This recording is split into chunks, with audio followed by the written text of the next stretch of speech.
Have you ever noticed how your money seems to buy less and less every year, even if you're earning the same amount? Why does your salary stay the same while prices keep rising? And why do governments keep printing money even when they know it causes inflation? Most people think inflation is just a natural part of the economy. But what if I told you it's actually a hidden tax assailant? Tax that quietly takes away as much as 30% of your wealth without you ever realizing it? And what if I told you that governments use inflation as a tool, not an accident? In this video, we're going to learn everything about how this silent tax works, why it exists, and how it impacts your life every single day. So let's start. The idea that governments print money to steal your wealth might sound dramatic, but once you understand how money works, it becomes hard to see it any other way. Let's begin with something simple. Money is only valuable because people trust it. But if a government keeps creating more of it, whether by physically printing bills or digitally injecting new money into the system, the value of each unit goes down. It's the basic law of supply and demand. The more dollars, taka, pesos, or euros exist, the less each one is worth. Think about it like this. Imagine you have a pizza cut into 8 slices. You and 7 other people each get 1 slice. Now imagine the government suddenly decides to cut the same pizza into 16 slices instead of 8. The total pizza hasn't changed, but your share just became half as valuable. That's exactly what happens when governments print money. They don't literally take cash out of your wallet. They simply create more of it, and the money you already have becomes worth less. And here's the trick. This process is slow and subtle. You don't feel it immediately. You go to the grocery store, and prices are slightly higher than last month. The next year, they're a little higher again. Over 5 years, you look back and realize your daily expenses have increased by 20 to 30%. Your savings buy less, and your salary hasn't kept up. That difference, that erosion of purchasing power, is the silent tax. But why do governments do this? Why not keep money stable? The answer is simple. Printing money is the easiest way for a government to pay for things it can't afford. Funding social programs, paying government employees, building infrastructure, covering military expenses, these things cost billions. Raising taxes is unpopular. Cutting spending is politically dangerous. Printing money, on the other hand, is painless. At least for the government, not for you. Because every time new money is created, you pay for it through inflation. This system got even more aggressive after the gold standard ended in 1971. Before then, governments couldn't print unlimited money because it had to be backed by gold. But once money was no longer tied to any real asset, governments had free rein. They could expand the money supply whenever they wanted. And they did.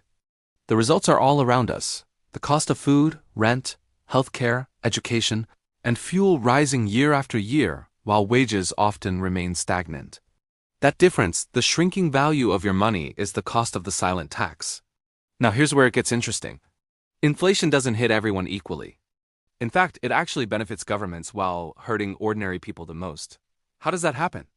Well, imagine the government owes $1 trillion in debt. If the value of the currency falls by 20%, that debt becomes easier to pay back. It's still $1 trillion on paper, but in real terms, the government pays less value. Meanwhile, your savings in the bank also lose 20% of their value, but no one compensates you. So governments use inflation to make their own debt cheaper while silently draining the wealth of their citizens. Businesses with large assets, wealthy investors, and big corporations often survive inflation because they hold assets like real estate, stocks, or commodities that rise in price. But ordinary people, especially those who earn a fixed salary or save money in a bank account, get hit the hardest. Inflation punishes savers and rewards borrowers. And guess who the biggest borrower in the world is? The government. But here's something most people don't realize. Inflation doesn't just happen when governments print money directly. It also happens when banks create money through loans. When you borrow money for a mortgage, a car, or a business loan, the bank isn't giving you someone else's savings, they're creating new money digitally. And the more loans that banks give out, the more money circulates in the system, causing prices to rise further. Again, your purchasing power shrinks, and again, you pay the price. So why do governments allow this? Because inflation helps them in multiple ways. First, it stimulates spending. When people expect prices to rise, they buy more now instead of waiting. That creates economic activity. Second, inflation increases tax revenue. Think about it. If prices rise, Wages eventually rise too, and that pushes people into higher tax brackets, even though they're not actually earning more in real terms. Third, inflation keeps asset prices high. Governments want housing prices to go up, not down, because falling prices destroy confidence and hurt banks. But the most important reason is still the same. Inflation reduces the real value of government debt, and that allows governments to borrow more and spend more without facing immediate consequences. It's a cycle that keeps repeating. The government borrows, prints, spends, and the public pays through the silent tax of rising prices. Let's break down how this silent tax steals up to 30% of your wealth. Imagine you save $10,000. If inflation is 6% per year, which is common in many countries, that means the real value of your money drops by 6% annually. In 5 years, your $10,000 can only buy what $7,400 could buy before. You lost almost 26% of your wealth without anyone touching your bank account. No one sent you a tax bill. No politician announced it. But the money evaporated through declining purchasing power. That's the silent tax at work. And sometimes governments don't just allow inflation, they intentionally create it. During financial crises, pandemics, wars, recessions, or political instability, governments often rely on money printing to stabilize the economy. While this may temporarily prevent a collapse, it creates long-term damage for citizens. When trillions of new dollars or taka are pumped into the economy, everyone feels the effects. Prices rise, rent rises, food rises, everything becomes more expensive. And the poorest people, those with no assets and fixed incomes, pay the highest price. But the most dangerous part of the silent tax is that it's invisible. People see higher prices, but they rarely understand the cause. They blame greedy businesses, global events, supply chains, or even store owners. But the root cause often traces back to decisions made by central banks and governments. Inflation becomes a political tool.